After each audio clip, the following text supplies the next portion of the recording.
So nice having you guys out here. We're super excited. Thank you for coming to our first annual Poetry Slam. I'm Mr. Benham. I teach 8th grade language arts. Are you guys ready to hear from and see our student poets? Yeah. I know, I'm excited. I'll go ahead and call them out on stage. You're welcome to cheer as they come out. First off, Ryel Holmes. Sophia Galley. Eva Kersey. Kendall France. Audrey Cummings. Kendall Bacon. Jayshawn Judge. Taylor Knoll. Riley Tuning. London Butler. Ash Hernandez.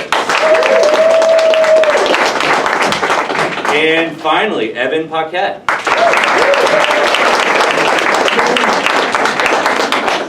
So at RMA, the last several weeks, all students in their ELA class have been learning about poetry. We've been doing poetry units through ELA. Students have been learning how to analyze poems. They've been writing their own poems and often reciting their poems to whether the class, small groups. So they've really been involved in this process of poetry the last few weeks. Tonight's event is a culminating event in that process of celebrating poetry, and particularly student poetry.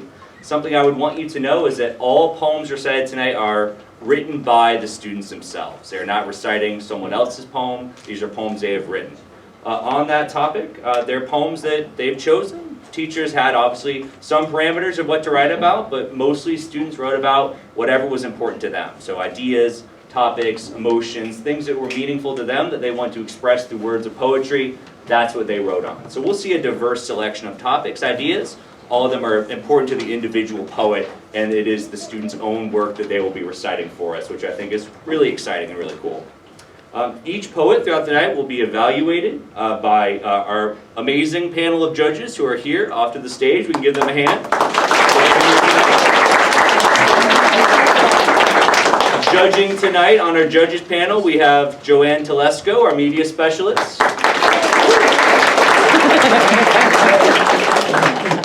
Laurel Hurst, our 7th grade ELA teacher. Ms. Jessica Powers, 6th grade ELA. And finally, Mr. Trevor Almy, 8th grade ELA. So throughout the night, each poet will perform their poem for us. The judges will evaluate their poem based on several qualities. One, the literary elements inherent in the poem.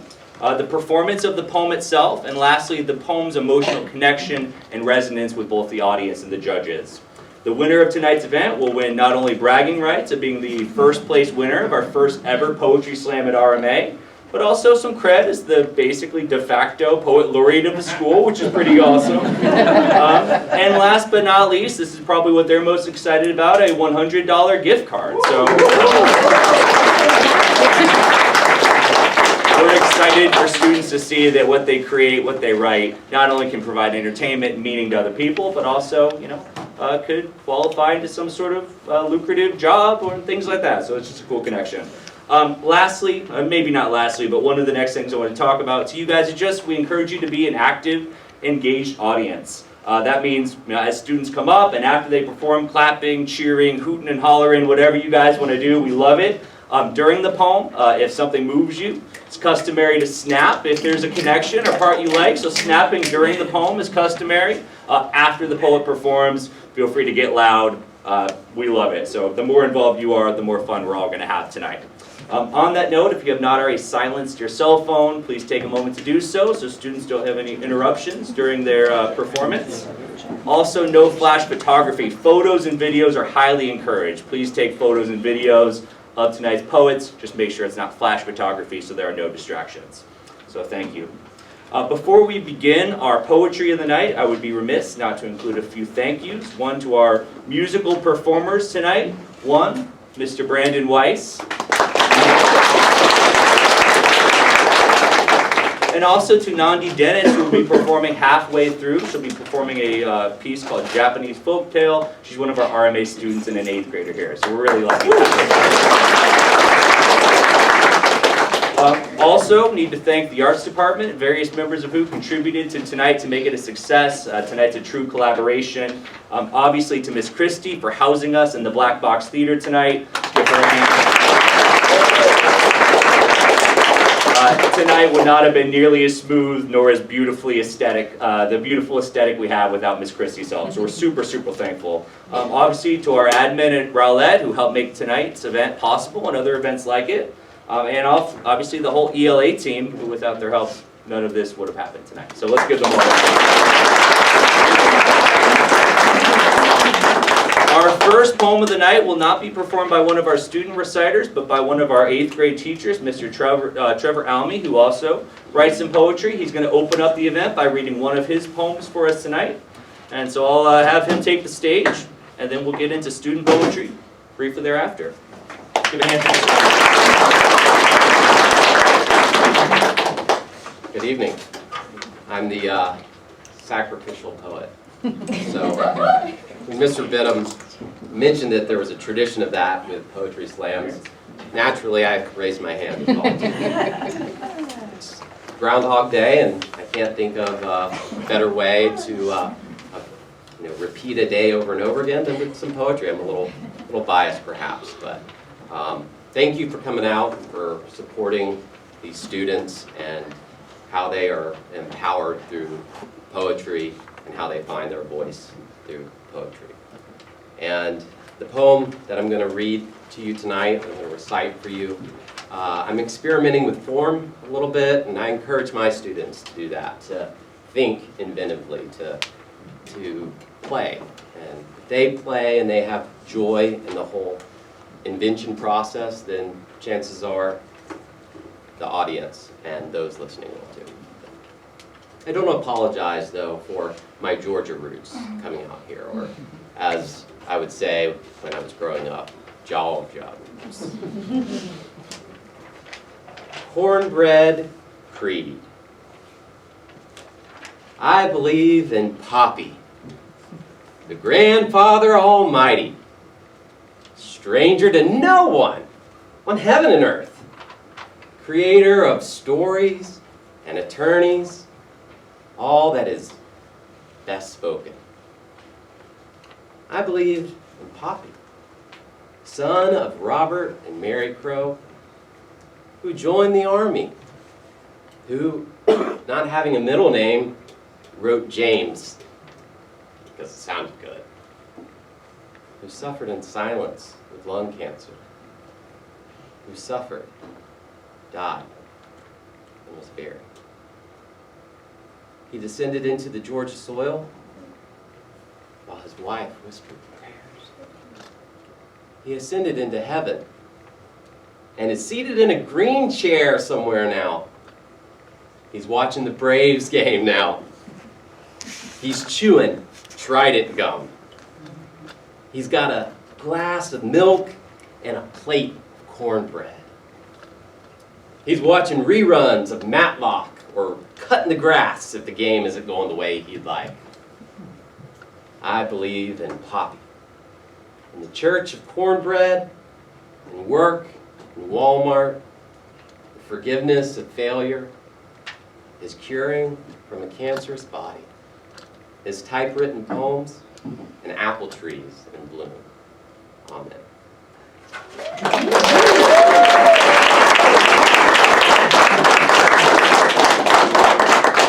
Thank you for volunteering to be our sacrificial poet of the night, Mr. Almy. That was a great way to start things off.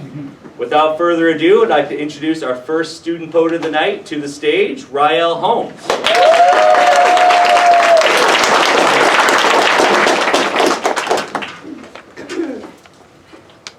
Hi, my name is Ryel Holmes, and the poem I am reciting is The Moon Doesn't Shine on Its Own.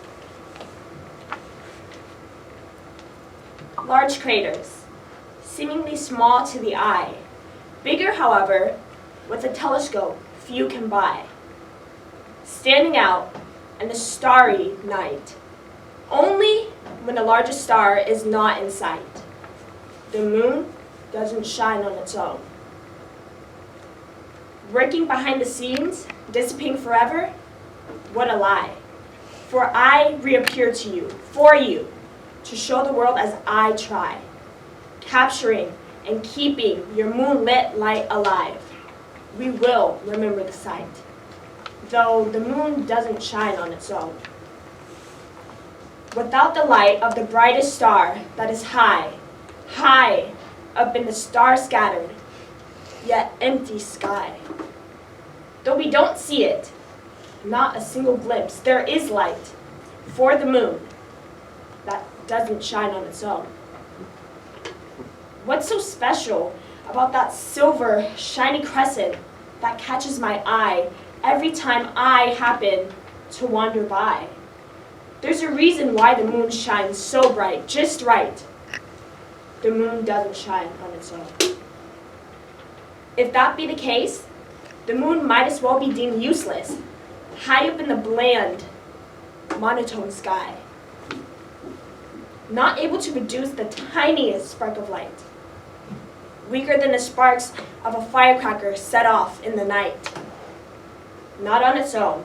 The moon doesn't shine on its own. Icy and stilled, the moon is each night.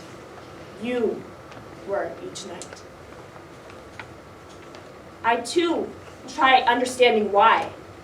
Our reasons behind, clearly unalike.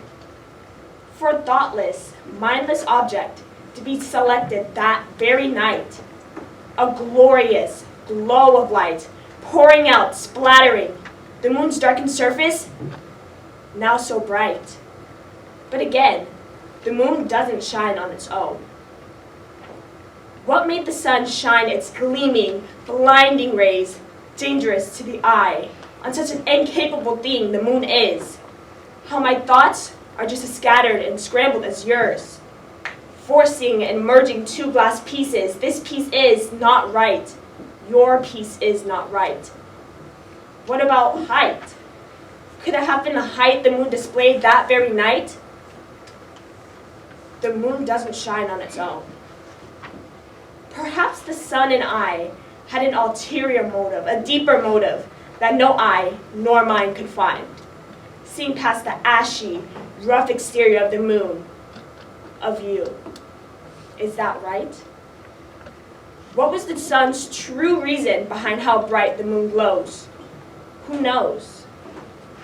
But the moon doesn't shine on its own. Could I have figured it out? Merged the glass pieces to fit right? I thought too deep. It's not about how high the moon was that night in the sky, but about the benefit the glowing moon brings, about how bright the sun shines on the moon and gives it light. The moon is to stay forgotten without sights like mine, like the one I had that night. If the moon didn't shine, would I know? Perhaps the sun has seen how full of potential the moon can be. The ability to present the light shone on its surface, the moon can do. And I have to say, beautifully too. The moon was once grand like the sun, and the sun knows that for sure. But now that the moon has absorbed the cold, the distance, the sun knows it's time to scoop the moon up off its feet and let it shine. The sun will shine, shy to reveal itself in the sky, while the moon tries to brighten its dim light, if on its own, not nearly as bright. My moon doesn't shine on its own. Thank you.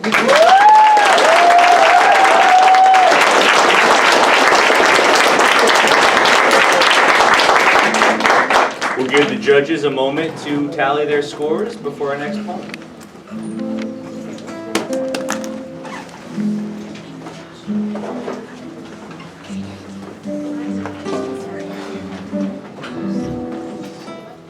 All right, our next performer for you tonight is Sophia Daly.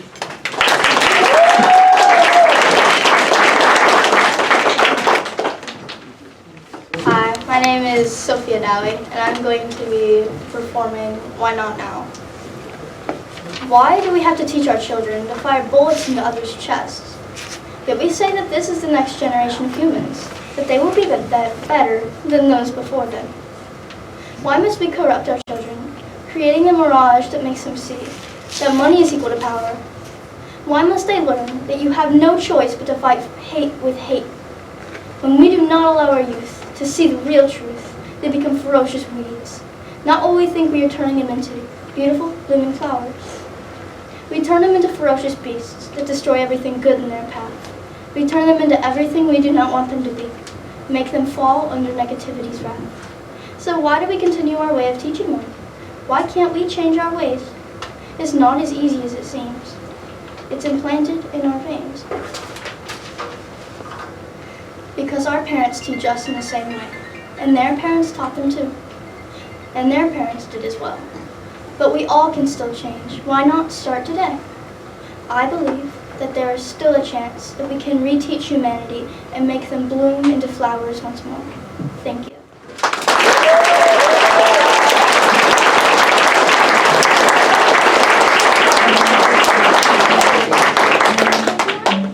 Again, our judges will confer for a moment before our next contestant.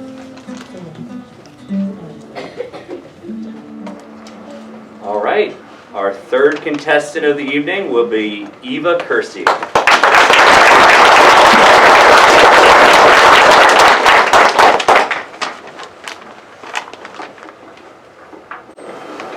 Hi, my name is Eva Kersey, and my poem is called A Best Friend.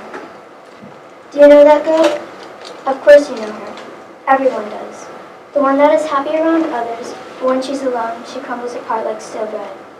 The one that has a great time out with her friends, but when she gets home, she goes to her room and cries oceans until she falls asleep. When she gets home, the warm shower calls to her. She doesn't eat because she feels she's not skinny enough. The one that overthinks everything and falls into a dark hole trying to escape reality. Until one person changes everything for her. Her hero, that rescued her from that dark place. The one that brought light into her life once more. Poof, and her life is there. Now she can see clearly without second-guessing or doubting herself. Now she lives again. This whole time she couldn't see it, but now she does.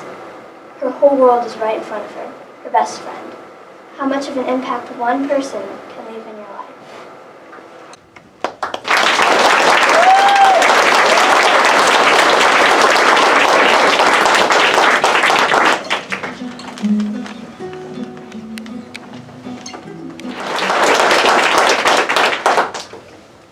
I'm Kendall F, and I'm going to be performing Those Girls. I want to be like them. Like those girls who seem to be able to do anything without even trying. Just like the girls who don't have to eat less, those that don't seek validation. I want to be like them. Just like the girls with glass-like skin, like the girls with noses like buttons. Like the girls who have a cute laugh instead of. These girls make me so jealous. Friendships are everywhere for them. All the teachers love them. Everyone loves them. Their eyes glisten, their hair long and gorgeous, not wild and frizzy. They have those natural rosy cheeks that everyone loves. When they walk into the room, everyone stops and turns. Their stunning smile that's so contagious, the whole world knows they smile. God, I pray one day I wake up like them, because guys want girls like them, not girls like me. Thank you.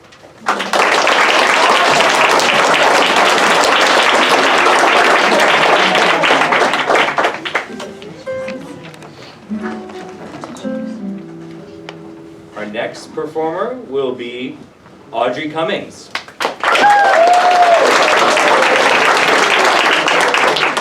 My name is Audrey Cummings. My poem is called Behind a Screen. Behind a screen, people say you're delusional if you think when you post it won't be seen. And what you say online may feel like a crime. Even though you may not use sticks and stones, it doesn't mean your words don't hurt. When you post on Instagram, it's instant for everyone to see. We need to stand up to cyberbullying, not just stand by.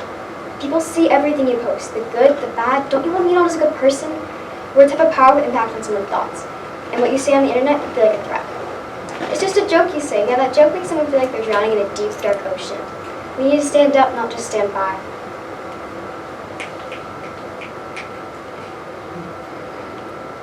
There's no shield just because there's a screen. If you can't say it to your face, don't you think you shouldn't say it? Oh right, no one thinks. No one thinks about the words you say and how it makes people overthink. People think that just because they're being mean behind a screen that they won't be seen. But I'm tired. I'm tired of people saying whatever they want online. And before you post, you need to hold. Think, would you want to hear this? Because you don't see them as a taste of salty tears dripping down their face after reading your nasty comment on Facebook. We need to stand up, not just stand by. We've taken advantage of social media, using it to harm, not help. But you will always be seen, even if there's a screen.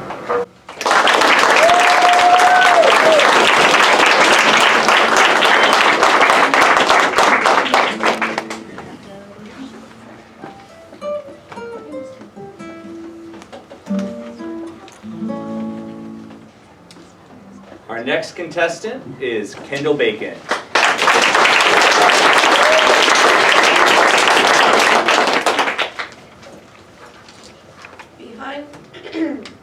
Behind closed doors. The shackles on my feet and around my neck of imprisonment. The solemn reminder that my ancestors rode here on slave ships. Their whips blasting out with a cry, pretending they didn't strip our human rights away. As if the amount of melanin in my skin makes me as less of an equal to you. And so today I stand on America, looking at the world around me. As if they decided more than 300 years of injustice wasn't enough. They try to make the surreal story of slavery disappear from their children's ears. And when we try to stand up, they push us back into our seats. While they go behind officials' backs, they racial profile for driving while black. When they can't recognize or accept our accomplishments, they choose to showcase our mistakes like a display, the truth locked behind closed doors. Over billions of dollars revenated for a country that couldn't accept someone different from them. And when that glorious, righteous day that was supposed to be ours, they kept it from us for 2 more years and locked it up in a silver chamber. I never imagined that a world so beautiful, so enchanting, could be spoiled by human hatred for each other. Slowly waiting for what I could only imagine. Now I watch the news on my TV, watching someone who did the wrong things for the wrong people mask themselves to fit back into their perfect mold, as if they are the definition of success and prosperity. This is the world that our children and our children's children have to live in. And if someone won't stand up now, then the chains of injustice will be closed forever. So I ask of you, of everyone, tell me how our freedom, something that was supposed to go right, went so.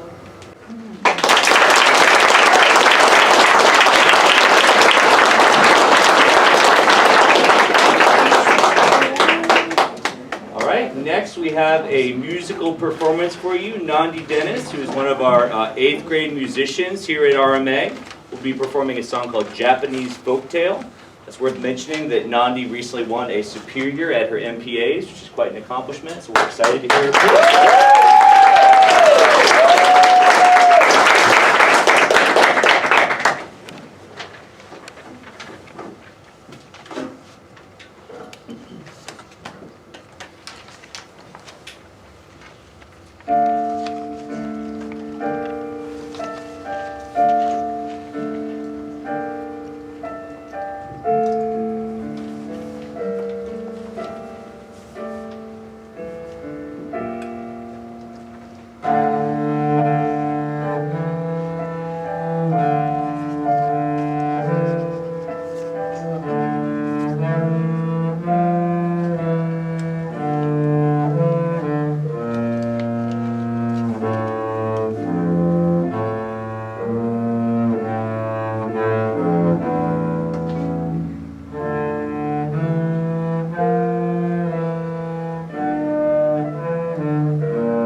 next we have Jayshawn Judge.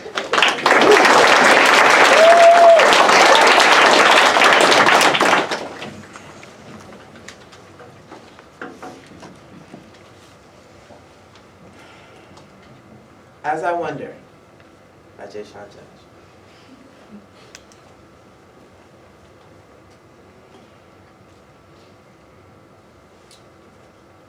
Is it ever okay being in the crowd, but the state of my presence the only one seen?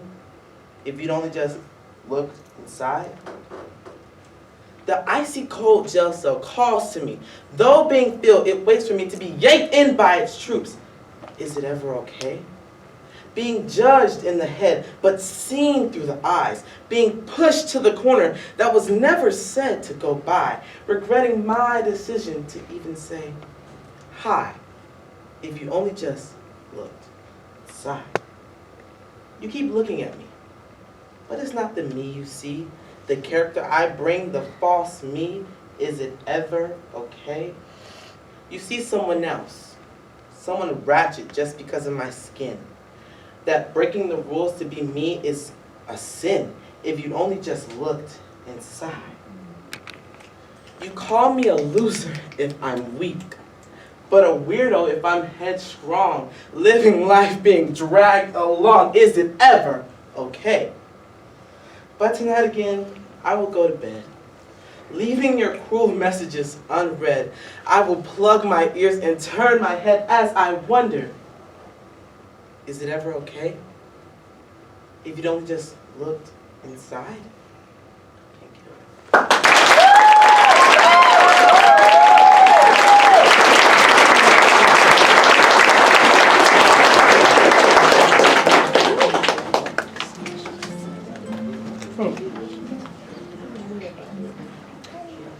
Our next contestant is Taylor Knoll.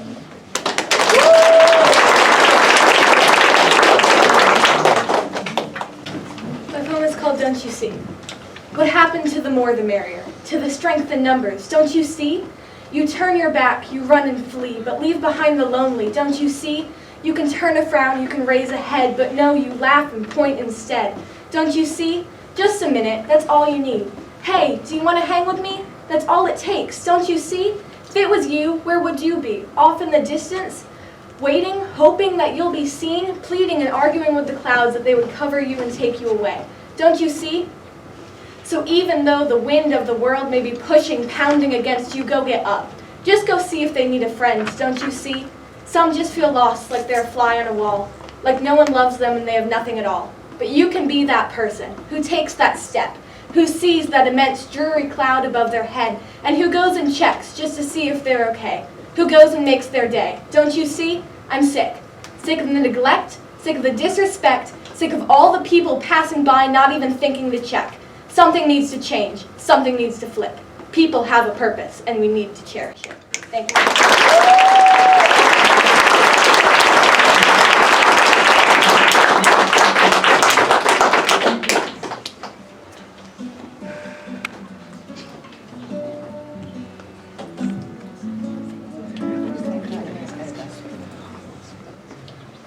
Our next poet is Riley Tuning.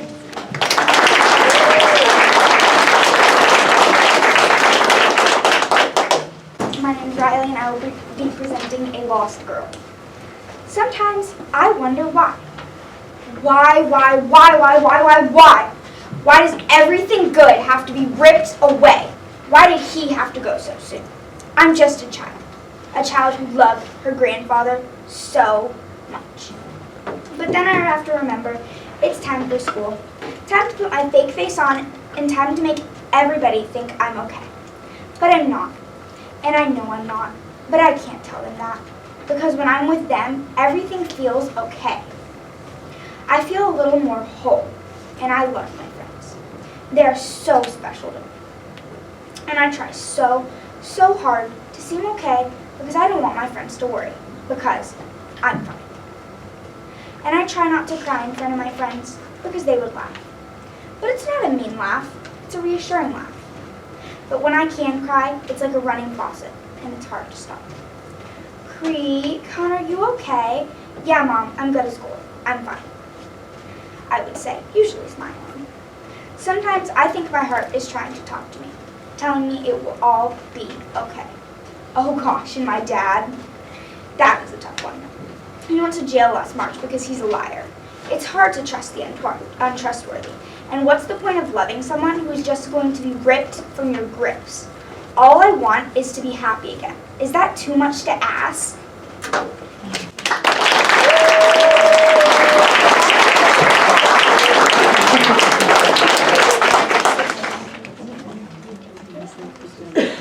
Our next contestant is London Butler.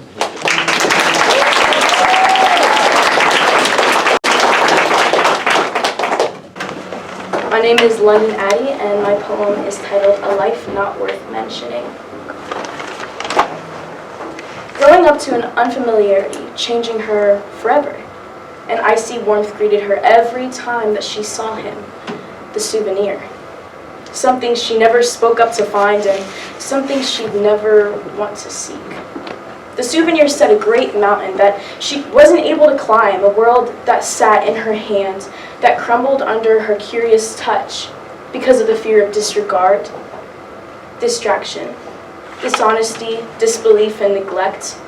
Neglect from the souvenir, supposed to be kept in a family, yet we crumble under a pressure of perfection. No es culpa mía, hice lo que tenía que hacer. Waiting for a beam of light at the door at night by the souvenir to a good morning, but in this case was a goodbye. No longer was she set apart, she was set under the pyramid of rhythm and selection, something she no longer possessed due to the degradation by the souvenir in her now weak and unhinged talents. Something so precious stolen from a little girl in a broken bubble popped a long time ago. No longer surrounded by people of possibility, only people of possession. Taken and robbed multiple times of love, innocence, and family. I once had dreams of paradise and finally breathing off an addiction and a roller coaster of emotions. A photographic memory she did have. Tracing back to a time of prayer and belief now over a bridge too fearful to reach. Mentally ruined, scarcely taken seriously, quiet. Too quiet, as if flying away into space with no intent of coming back. Country to country, language to language, familia a familia. I love to walk and hold hands, but no one sees the real violations between her and a forbidden relationship. She's jealous of the rain because its emotions pass faster than she could ever. A spring shower in April is what she wishes to be. But a hurricane makes her look more stable than ever. She sinks in quicksand in a wet forest in the middle of nowhere and hides behind a garden labyrinth she could ask for help in, but never wants to raise a hand. Desert cassia flowers, burning yellow in a bunch, bringing a sense of relief, so close to home. Waiting for a hello lovely to leave the souvenir's deceiving, lying mouth. The mouth that spat, bit, cursed, lied, and cheated. Cheating out people and drugs that could cause another crack in her already broken heart. Misery and their already broken relationship. Something that the souvenir should never do. I wish that one day he would see love comes from a fixed family, not a broken relationship, caused from self-ignorance and self-harm. Suicide reeks in the house amongst the family. The family that tries their hardest to survive on the sunniest of days. She wishes for hope. I wish for freedom. We wish for love. Hopeful of a love lasting forever.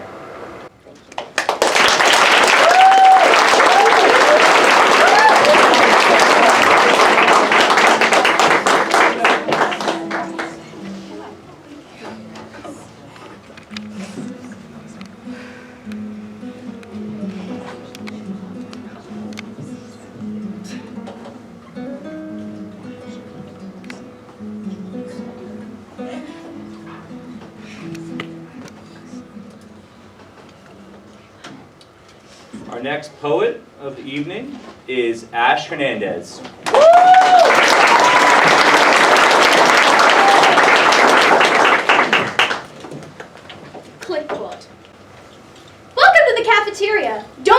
that's for geeks. Sit there, it's social suicide. You've got to pick somewhere to sit. There's got to be somewhere you fit. Each and every table has its own label, but where do we sit?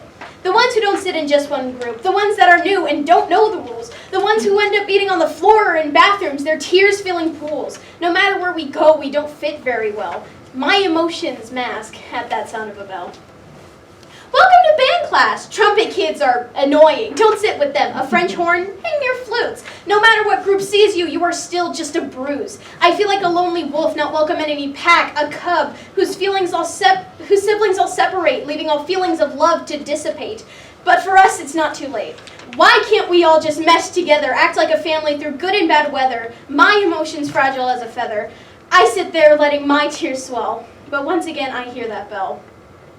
Welcome to no! Enough! I don't feel welcome anymore. Now I dread to walk in every door because no matter where I go, I feel abandoned and alone. Each little pattern individually sewn. When will all of our little patterns come together to make a quilt, becoming that family that this school wanted built? Each clique has its own rules and stereotypes that they follow. No matter what though, they'll make people feel hollow. People alone or weird in some ways might not want to see the rest of their days.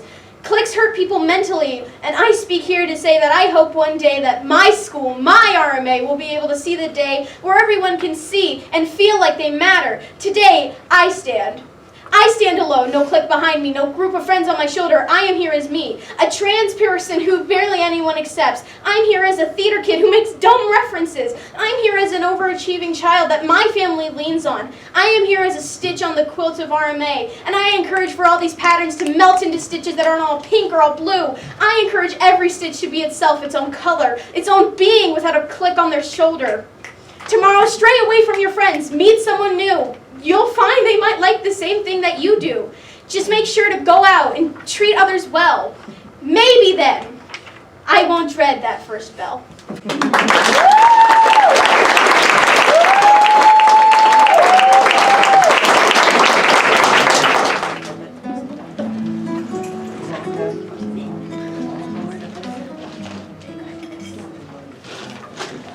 Our final poet of the evening is up next.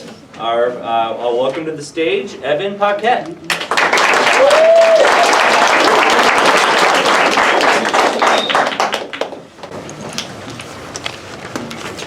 The seasons and their colors.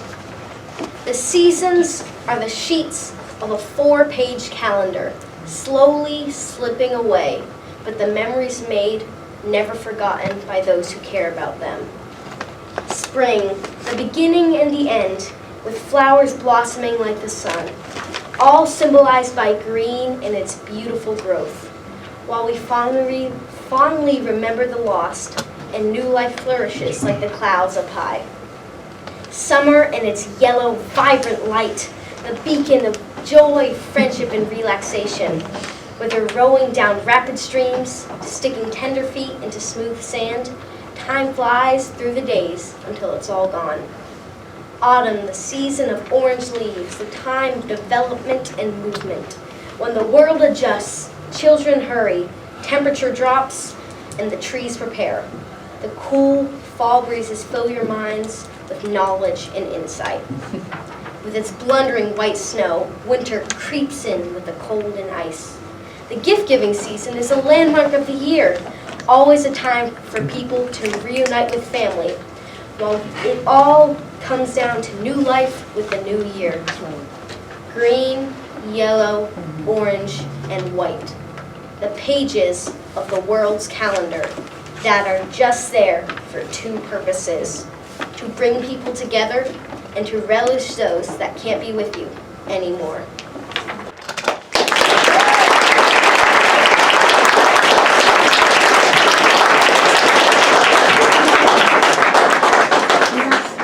Our judges are now going to take a few minutes to deliberate. They will together decide on a third, second, and first place winner. I'll give them a few minutes, and then we'll announce our top candidates of the night. Thank you, guys. Josie has tissues. Maybe go to the audience. Yeah, thank you. They've been delightful.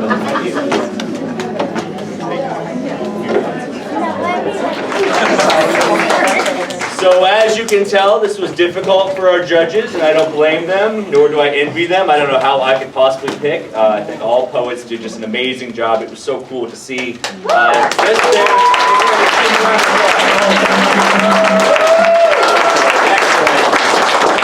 But as I said, it is a competition, so decisions have to be made. So the judges have decided a third, second, and first place, which I will now read.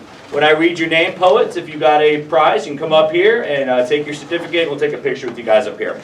So third place of tonight's competition is Ash Hernandez.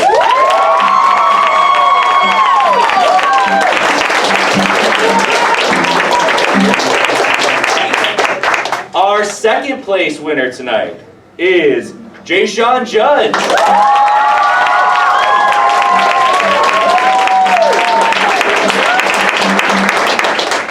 And our first place winner is London Butler.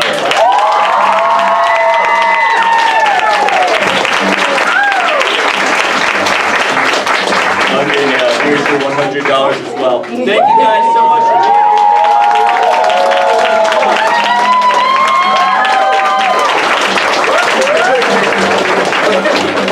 And we hope to see you guys back here next year for our next Poetry Slam. Thank you and good night.